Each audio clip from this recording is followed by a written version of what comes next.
শ্রাবণকে বাড়ি ফিরিয়ে নিয়ে যেতে অদ্ভুত কাণ্ড করল ওম। সম্পূর্ণ জানতে ভিডিওটিতে একটি লাইক করে দেখতে থাকো। শ্রাবণের কথাই বারবার ভাবতে থাকে ওম আর বলে, আমি শ্রাবণকে কোনোভাবেই ফিরিয়ে নিয়ে আসতে পারবো না। ঋষিকা তখন বলে, এমন বললে হবে না কিন্তু দাদাভাই, তুই আমাকে কথা দিয়েছিস, আমি যা বলবো, আমি যা চাইবো তুই সেটা করবি, তাহলে তুই এখন অস্বীকার করছিস কেন? কিসের জন্য অস্বীকার করছিস? না না, এটা তো হতে পারে না, তুই এইভাবে অস্বীকার করতে পারিস না। ওম তখন বলে, শ্রাবণ কি করেছে তুই জানিস না ঋষিকা, তাই এই কথাগুলো বলছিস।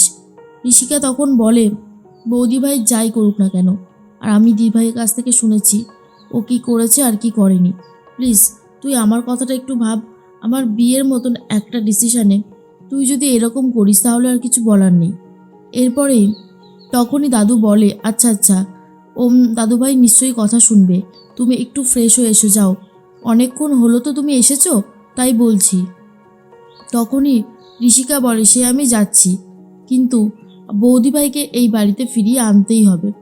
তখনই নাতিবাবুর সাথে কথা বলতে থাকে ব্রজমোহন আর বলে, নাতিবাবু তুমি শ্রাবণকে ফিরিয়ে নিয়ে এসো।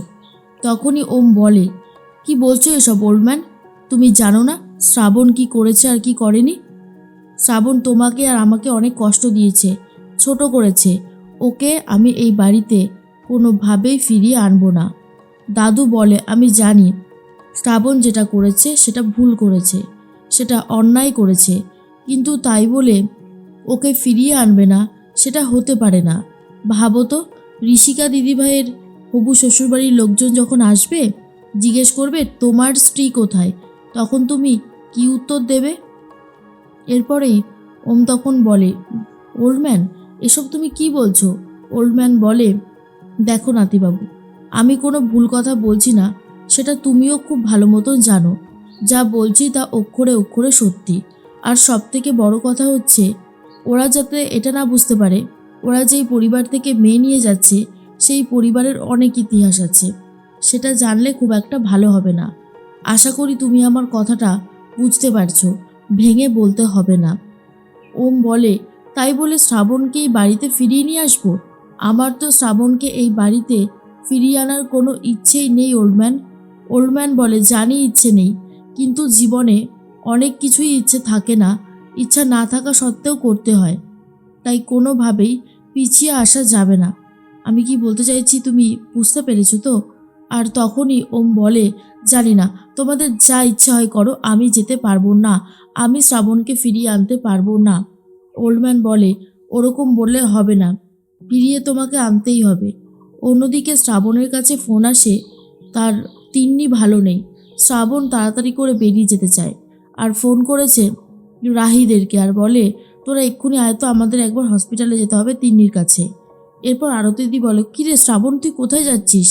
শ্রাবণ বলে, আরতিদি আমাকে এক্ষুনি বেরোতে হবে, আমি আসছি, তিন্নিকে দেখেই চলে আসবো। দুর্বা তখন বলে, মনে হচ্ছে মাসি কোনো বিপদে পড়েছে, না হলে এরকমভাবে দৌড়ে দৌড়ে ছুটে যাবে কেন? আর তাছাড়া কে যেন ওকে ফোন করেছে। এর মধ্যে আরতি বলে, সত্যি মেয়েটা না শান্তি পেল না জীবনে, শুধু এদিক ওদিক দৌড়াদৌড়ি করতে হচ্ছে। আর তখনই বলতে থাকে গুরুমা যে ঘোষবাড়ির লোকেরা ভালোদের মর্ম বুঝতে পারে না কখনো। তখন আরতি বলে, কিছু বললে গুরুমা? গুরুমা তখন বলে, না না, কি বলবো, আমি কিছুই বলিনি। এর মধ্যেই দেখা যায় তখনই মৃত্তিকা একটা কথা বারবার বলে, কোনোভাবেই শ্রাবণ এই বাড়িতে ফিরে আসবে না। ওল্ডম্যান তখন বলে, কি হয়েছে বলো তো? মৃত্তিকা বলে, বাবা আমি বারবার বলছি শ্রাবণকে এই বাড়িতে ফেরাবেন না, আপনারা কেন কথা শুনছেন না বলুন তো?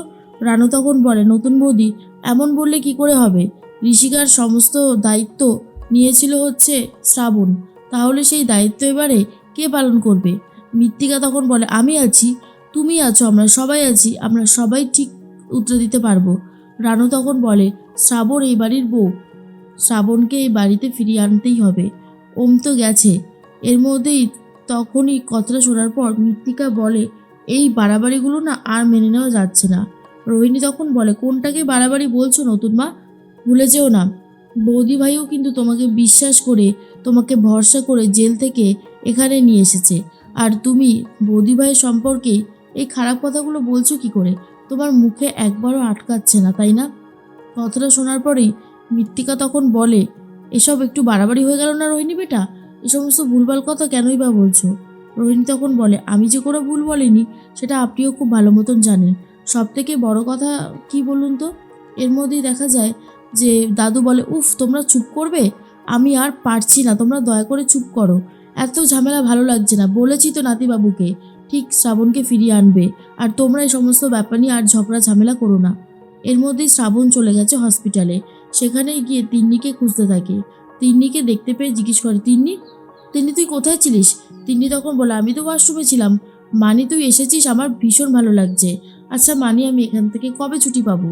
তখনই ডাক্তারবাবু এসে বলে, আরে ছুটি পাওয়ার জন্য তো দেখছি তুমি খুব ব্যস্ত হয়ে গেছো। পাবে পাবে, আর তো একটা দিন, আজকের দিনটাই, কালকে তোমাকে ছুটি দিয়ে দেবো। এরপরে শ্রাবণ বলে, তিন্নি, আমি তোকে একটা বোর্ডিং স্কুলে পাঠিয়ে দেবো। তুই সেখানে থেকেই পড়াশোনা করবি, মানুষের মতো মানুষ হবি। তুই কোথাও কখনো বলবি না যে তোর মানির নাম কি, মনে থাকবে তো? কথাটা শোনার পরেই তখনই খুব খুশি হয়ে যায় মানি, আর বলে, ঠিক আছে, বোর্ডিং স্কুলে যাব তাহলে তো খুব ভালো হবে। এই হসপিটালে থাকতে না একদম ভালো লাগে না। বোর্ডিং স্কুলে কত ছেলে মেয়ে আসবে, খুব ভালো হবে, বল মানি? তখনই শ্রাবণ বলে, হ্যাঁ।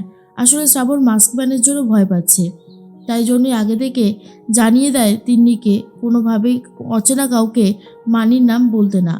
এর মধ্যে আরতিদির বাড়ি ভাঙচুর করা হচ্ছে। শ্রাবণ তখন চলে গেছে বাড়িতে। আর এর মধ্যেই রাহি বলে, আচ্ছা শ্রাবণ, তুই আমাকে একটা কথা বলতো, বোর্ডিং স্কুলে পড়াতে গেলে মাসে মাসে অনেক টাকা, আর অ্যাডমিশন করাতে গেলে অনেকটা টাকার প্রয়োজন হয়। তো তুই এতগুলো টাকা জোগাড় করবি কোথা থেকে? শ্রাবণ বলে, কিছু করি বা না করি, বারে গানটা তো করতে পারবো, ওটা দিয়েই কিছু একটা করে নেবো ওখানে। কিন্তু আমি ভাবছি অন্য কথা, বাড়িতে তো চিৎকার চেঁচামেচি হচ্ছে কেন? এসে দেখে সমস্ত জিনিসপত্র একেবারে ভাঙচুর করে দিয়েছে। তখনই আরতিদিকে জিজ্ঞেস করে, কি ব্যাপার বলো তো আরতিদি, কি হয়েছে এখানে? আরতি বলে, যা হয়েছে সব তো তোর জন্যই হয়েছে শ্রাবণ। শ্রাবণ তখন বলে, আমার জন্য? আমি কি করেছি?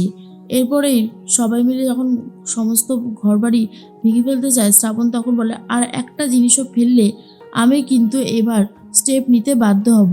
কে পাঠিয়েছে? হ্যাঁ, কে পাঠিয়েছে? আচ্ছা আরতি, এই ঘরটার যে মালিক চিন্ময়বাবু তো অনেক ভালো মানুষ ছিলেন, তাহলে উনি এমন করছেন কেন?